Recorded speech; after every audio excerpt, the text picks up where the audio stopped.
Hi friends, வணக்கம். Welcome to Lakshmi ருச்சி நலபாகம். எல்லோரும் எப்படி இருக்கீர்கள்? இன்றைக்கி இந்த வீடியோவில் நம்ம பார்க்க போகிறது ரொம்பவே இன்ட்ரெஸ்டிங்கான சம்மர் ஸ்பெஷல் எல்லோருக்கும் பிடித்த ஜவ்வரிசி வடகம் ரெசிபி தான் பார்க்க போகிறோம். இப்போ தான் நம்ம சேனலில் புதுசாக பார்க்குறவாளாக இருந்தால் லக்ஷ்மி ருச்சி நலபாகம் சேனலுக்கு மறக்காமல் சப்ஸ்கிரைப் பண்ணிக்கோங்க. பக்கத்தில் இருக்கிற ஆல் பெல் சிம்லையும் கிளிக் பண்ணிக்கோங்க. அப்போ தான் நான் போடுற வீடியோஸ் எல்லாம் நோட்டிஃபிகேஷனில் வரும். வாங்க வீடியோக்குள்ளே போகலாம். ஜவ்வரிசி வடாத்துக்கு முதல்ல மாவு ஜவ்வரிசி 1 கிலோ எடுத்திருக்கேன். இந்த மாவு ஜவ்வரிசியை நல்லா வாஷ் பண்ணிவிட்டு ஓவர் நைட் சோக் பண்ணி ஊற வச்சு எடுத்து வச்சுருக்கேன். இந்த ஜவ்வரிசி நல்லா ஊறியாச்சு. இப்போ இதை நம்ம வேக வச்சுக்கலாம். வடாத்துக்கு அரைக்க வேண்டிய இன்க்ரீடியன்ட்ஸ் 15 பச்சை மிளகா. இந்த பச்சை மிளகா அளவு கூடவோ குறைச்சோ நம்ம அவ்வளோவா காரத்துக்கு தகுந்த மாதிரி எடுத்துக்கலாம். கல்லுப்பு, ஜீரகம் ஒரு 5-6 டீஸ்பூன். இப்போ இதை நம்ம நல்லா நைஸாக அரைச்சிக்கலாம். நம்ம முதலையே தண்ணி ஊற்றி அரைக்கக்கூடாது. கொஞ்சம் அரைச்சதுக்கப்புறமா ஒரு 1/2 கப்பு தண்ணி ஊற்றி அரைச்சிக்கலாம். பச்சை மிளகா, ஜீரகம், உப்பு இதெல்லாம் நல்லா நைஸாக அரைச்சாச்சு. ஜவ்வரிசியை வேக வைக்கிறதுக்கு 2 லிட்டர் தண்ணி எடுத்திருக்கேன். பாத்திரம் பெருசாக இல்லாதனால நான் கொஞ்சம் ஸ்ப்ளிட்டப் பண்ணி எடுத்திருக்கேன். இந்த தண்ணியை நம்ம அரைச்ச விழுத இந்த தண்ணியில் நம்ம கொஞ்சம் கொஞ்சமாக ஆட் பண்ண போகிறோம். 3 பாத்திரத்தில் தண்ணி எடுத்திருக்கேன். இந்த 3 பாத்திரத்துலையுமே டிவைட் பண்ணி இந்த அரைச்ச விழுத ஆட் பண்ணியிருக்கேன். இப்போ இதை நல்லா கொதிச்சு வரட்டும். ஜீரகம் 2 டீஸ்பூன் எல்லா பாத்திரத்துலேயும் தண்ணிலையும் ஆட் பண்ணிக்கிறேன். இப்போ இதை நல்லா மிக்ஸ் பண்ணிக்கலாம். பெருங்காயம் 1/2 டீஸ்பூன், இதுவும் எல்லா பாத்திரத்துலையுமே ஆட் பண்ணிக்கிறேன். இந்த தண்ணி நல்லா ஒரு கொதி வரணும். கொதி வந்ததுக்கப்புறமா நம்ம ஜவ்வரிசியை ஆட் பண்ணிக்கலாம். சம்மர்னாலே நம்ம எல்லாருக்குமே ஞாபகம் வருது வடாம் தான். வெயில் காலத்தில் நம்ம வடாமல் இந்த மாதிரி மொத்தமாக பண்ணி வச்சுட்டோம்னாக்க நம்ம வருஷத்துக்கும் எப்போ வேணுமோ நம்ம அப்போ யூஸ் பண்ணிக்கலாம். இப்போது ஊற வச்ச ஜவ்வரிசியை நான் இதில் ஆட் பண்ணிக்கிறேன். இந்த கொதிக்கிற தண்ணியில் எல்லா பாத்திரத்துலையுமே டிவைட் பண்ணி இந்த ஜவ்வரிசியை ஆட் பண்ணிக்கிறேன். நம்ம ஜவ்வரிசியை ஓவர் நைட் ஊற வச்சுருக்கனால நமக்கு ஜவ்வரிசி உடனே வெந்துடும். இந்த ஜவ்வரிசியோட கன்சிஸ்டன்சி பார்த்தீங்கன்னாக்க நமக்கு கண்ணாடி பதம் வரும். அந்த கன்சிஸ்டன்சி வர வரலையும் இந்த ஜவ்வரிசியை வேக வச்சு எடுத்துக்கணும். நம்ம ஜவ்வரிசியை போடும்போது ஒயிட் கலரில் இருக்கும். இந்த மாதிரி நமக்கு அது வெந்ததுக்கப்புறமா அந்த கண்ணாடி பதம் நமக்கு அந்த கலர் சேஞ்ச் ஆகி நமக்கு கிடைக்கும். அந்த ஜவ்வரிசி வெந்ததுக்கப்புறமா நமக்கு பலபலன்னு கண்ணாடி டேப்பில் நல்லா ஷைனிங்காக இருக்கும்.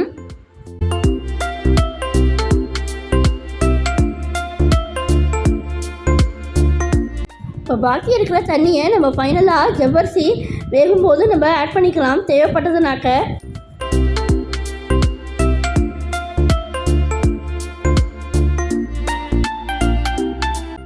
இப்போது பாக்கி இருக்கிற தண்ணியும் எல்லாத்துலேயுமே ஆட் பண்ணிக்கிறேன். இந்த ஜவ்வரிசி வெந்ததுக்கப்புறமா திக்காக இருந்த மாதிரி இருந்ததுனாக்க நம்ம வடா இடுறச்சே இன்னும் கொஞ்சம் தண்ணி ஆட் பண்ணிவிட்டு நம்ம வடா இடலாம்.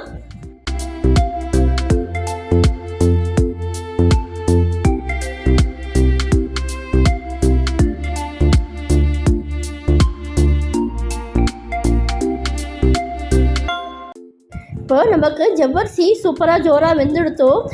இந்த ஜவ்வரிசியோட ஒயிட் கலர் மாறி நல்லா கிளாஸி டெக்ஸ்சருக்கு வந்திருக்கு. இதுதான் நமக்கு கரெக்டான பதம்.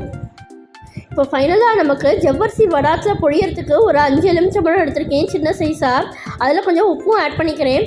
இப்போ அதை நம்ம புழிஞ்சிக்கலாம். ஜவ்வரிசி நல்லா ஆறுனதுக்கப்புறமா இந்த எலுமிச்சம்பழத்தை நம்ம அதில் ஆட் பண்ண போகிறோம். எல்லா வடாத்துலேயுமே ஈவனாக நம்ம இதில் ஆட் பண்ண போகிறோம்.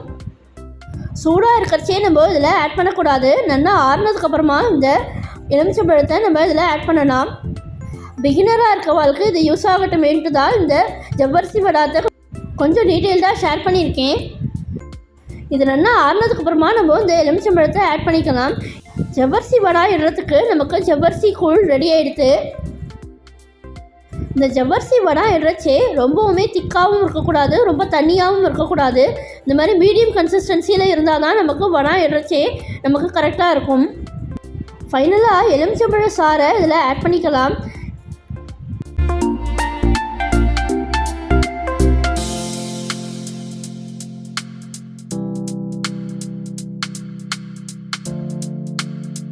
ஜவ்வரிசி வடா இடுறதுக்கு இந்த மாதிரி வேஷ்டி துணியோ இல்லைனா பிளாஸ்டிக் ஷீட்டோ நம்ம யூஸ் பண்ணலாம். இந்த ஜவ்வரிசி வடா எல்லாம் இட்டதுக்கப்புறமா நல்லா 2 நாள் வெயிலில் காய வச்சு எடுத்துட்டோம்னாக்க நமக்கு ஜவ்வரிசி வடா சூப்பராக ஜோராக ரெடி ஆகிடும். இது வருஷத்துக்கும் கெட்டே போகாது. நம்ம சேனலில் 2 மெத்தட்ஸில் ஜவ்வரிசி வடகம் ரெசிபி எப்படி பண்ணுறதுன்னு ஆல்ரெடி வீடியோ அப்லோட் பண்ணியிருக்கேன். அதோட லிங்க்கும் கூட டிஸ்கிரிப்ஷன் பாக்ஸில் கொடுக்குறேன். அது வேணுங்கிறவா செக் பண்ணி பாருங்கோ.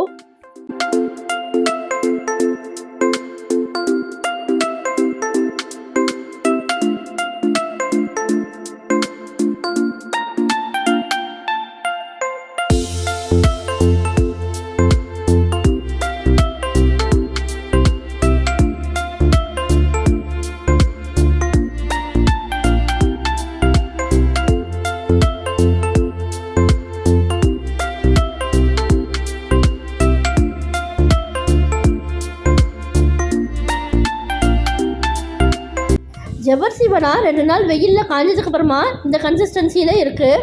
இப்போ நம்ம இதை பொரிச்சுக்கலாம்.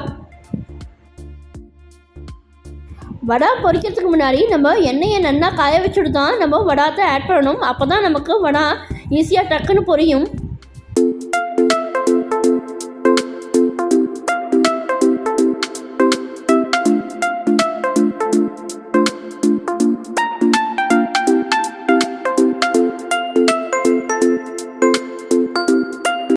இந்த ஜவ்வரிசி வடகம் ரெசிபி பிடிச்சிருந்தா உங்கள் ஃப்ரெண்ட்ஸ் அண்ட் ரிலேட்டிவ்ஸோட ஷேர் பண்ணிக்கோங்க. என்னுடைய லக்ஷ்மி ருச்சி நலபாகம் சேனலுக்கு மறக்காமல் சப்ஸ்கிரைப் பண்ணிக்கோங்க. நான் வேறு ஒரு இன்ட்ரெஸ்டிங்கான வீடியோவில் உங்களை வந்து மீட் பண்ணுறேன். Thank you, by.